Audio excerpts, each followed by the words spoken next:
Bonjour Dominique. Bonjour. Si j'ai bien compris votre histoire, votre fille a été kidnappée par votre ancienne épouse. Tout à fait. Est-ce qu'elle est toujours votre épouse? Je n'en ai aucune idée à l'heure actuelle. Il y avait une instance de divorce. La, la procédure en France, elle est tombée à l'eau parce que j'ai pas eu les moyens. Excusez-moi, je précise Mhm. qu'elle est partie avec votre petite fille aux États-Unis. Exactement. Sans prévenir personne, ni les autorités, ni son employeur, ni la crèche, ni la médiatrice, qui normalement j'aurais dû pouvoir voir ma fille. Et alors le Et paradoxe... malgré une interdiction en plus de sortie de territoire effective. C'est-à-dire que là, c'est vraiment le truc qui m'a... Ouais. Parce Ça que fait le mal au cœur. paradoxe, c'est que un tel agissement de sa part peut être considéré comme un crime, et à côté de ça, personne ne fait rien ici en France pour essayer de résoudre le problème et de vous permettre de retrouver votre petite fille. Voilà, c'est vraiment quelque chose d'hallucinant. Moi, j'ai l'impression qu'on marche vraiment sur la tête parce que je vois régulièrement à la télé des alertes enlèvement, des choses comme ça. Ce qui est curieux, c'est que les alertes enlèvement, c'est toujours des papas qui ont enlevé leur enfant et j'entends jamais d'enlèvement à propos de maman. Peut-être une fois, c'est arrivé, mais ça reste exceptionnel. À croire qu'il n'y a que les papas qui enlèvent leurs enfants. Et là, j'étais vraiment très confiant parce que j'avais confiance en la justice. Je me suis dit, elle ne pourra pas faire grand-chose, elle ne pourra pas aller très loin, il y aura des suites par la police. Malheureusement, ils n'ont rien fait pendant des semaines, jusqu'au moment où elle a quitté le territoire. Et encore une fois, toute votre vie, vous l'avez finalement vouée à essayer de trouver des moyens de la retrouver. Ça fait maintenant combien d'années que cette passion, cette rage de la retrouver est restée vaine? Alors en fait, ma fille est née fin 2012. Le kidnapping s'est passé alors que ma fille avait 8 mois, donc en été 2013. Et aujourd'hui, nous sommes en 2017, donc ma fille arrive sur ses 5 ans. Et depuis qu'elle a été kidnappée, je n'ai, pour ainsi dire, eu aucune nouvelle. C'est-à-dire pendant la procédure, j'ai pu en avoir, parce qu'il y avait une juge qui était là, qui chapeautait un peu le tout. Donc là, j'avais mes appels Skype. Il y avait un contact qui était quand même, malgré que ce soit fragile, très sommaire et totalement quand même inapproprié, parce que c'est pas des relations saines non plus, que de connaître son enfant sur Skype, mais au moins ça permettait à ce qu'elle ne m'oublie pas, à ce on puisse communiquer quand même. Et identifier son papa. Et identifier son papa. Bah alors maintenant, tout à fait.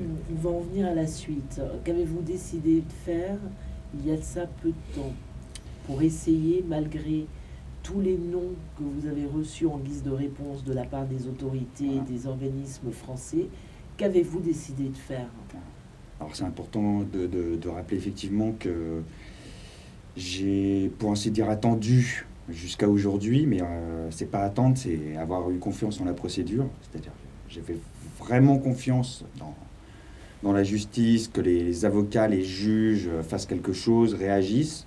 Mais c'est très difficile, vous savez, avec les États-Unis, parce que c'est une jurisprudence voilà. totalement opposée. Mais comme il y a eu un grand délai avant qu'elle parte aux États-Unis, d'un mois, un mois et demi, il aurait pu se passer beaucoup de choses pour éviter justement ce cauchemar.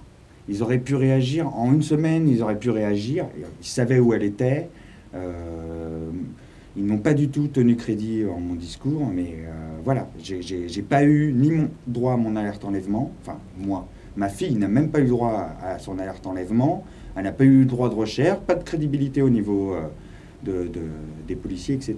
Donc maintenant, je sais que j'ai essayé tous les moyens possibles, et surtout j'en peux plus parce que j'y laisse ma santé à payer les avocats et français et aux États-Unis, mais effectivement, il n'y a pas vraiment de convention entre les États-Unis et la France, c'est-à-dire que la procédure, même si je la continuais, elle ne mènera à rien. Donc vous avez décidé de partir Donc je lâche aux tout. États-Unis. Voilà, je me suis dit. Et vous avez tout lâché. Voilà. Tout lâché, c'est-à-dire votre travail, votre appartement. Voilà. Si la montagne vient confort. pas à l'homme, c'est l'homme qui ira à la montagne. Il y a un dicton très bien qui explique un peu ça. Et donc pour pouvoir aller voir ma fille, puisque voilà, j'ai universellement le droit de papa quand même, je suis son père, jusqu'à preuve du contraire. Donc j'ai décidé de jouer avec un peu leurs armes. Donc comme elle n'est coupable de rien aux États-Unis, parce que je peux comprendre, et ben moi je vais faire pareil, je vais y aller, je vais aller aux États-Unis et je vais aller voir ma fille, comme je suis coupable de rien, je vais aller voir ma fille normalement. Je pense que ça va pas être simple, et pour ça malheureusement j'ai dû tout quitter. Et faire énormément de sacrifices.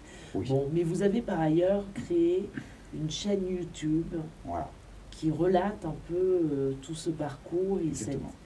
et ce combat sans fin. Voilà. Alors Qu'espérez-vous de cette chaîne YouTube? Alors elle a deux principales fonctions entre guillemets. Et d'une, c'est mon incertitude à aller jusqu'au bout déjà de ce périple, parce que je ne sais pas du tout si j'arriverai à revoir ma fille un jour. Dans le cas où je n'arriverai pas à voir ma fille, je vais pouvoir laisser quand même un témoignage online de tout ce que j'ai pu vivre jusqu'à la fin, jusqu'à ou la revoir, j'espère la revoir. Mais au moins, je vais pouvoir laisser un témoignage, parce qu'il y a beaucoup de papas, j'ai découvert beaucoup de papas qui sont dans ma situation, et donc qui sont totalement démunis aussi face à ce genre de situation. Et en plus du témoignage, je vais aussi en profiter pour essayer d'avoir un peu d'aide sur mon parcours, du soutien, des choses comme ça qui va me permettre, dans les difficultés financières, ou ne serait-ce que parce que je pars vraiment avec un sac à dos. Je ne sais pas combien de temps je vais être bloqué là-bas jusqu'à voir ma fille. Donc j'ai tout prévu pour être le plus autonome possible, c'est-à-dire un sac à dos avec toile de tente, etc. Dépenser le moins d'argent possible parce que je suis obligé de quitter mon travail pour pouvoir revoir ma fille. Si ça dure par exemple 6 mois pour revoir ma fille, évidemment... je ne peux pas non plus garder mon appartement et il me faudra du soutien. Eh bien, tout ce que je vous souhaite, c'est d'avoir le plus grand soutien de toutes les personnes qui vous écouteront et auront pris connaissance de cette bataille très injuste, mais en même temps passionnée, que vous vivez en ce moment. Exactement. Et je vous souhaite bonne chance. Je vous remercie. Merci beaucoup.